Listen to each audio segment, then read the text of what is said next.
Današnji klicaj bomo prelomili na pol, zakaj bo jasno takoj. Našo pozornost je tokrat zbudila davčna uprava. Tole je ena od dveh položnic, ki jo je slovenska davkoplačevalka, tako kot vsi, prejela spomladi. Gre za plačilo nadomestila za uporabo stavbnega zemljišča. Ne da sicer redna plačevalka tistih 60 evrov ne bi hotela ali mogla plačati. Položnica je pač pozabljena obtičala v predalu. Datum zapadlosti 15. november. Včeraj pa je od Generalnega davčnega urada dobila tale dopis. Opomin pred začetkom davčne izvršbe. Po pičlih 9 dneh zamude.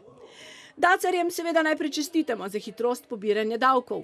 Jih pa hkrati sprašujemo, zakaj so nadzvočni samo pri navadnih smrtnikih.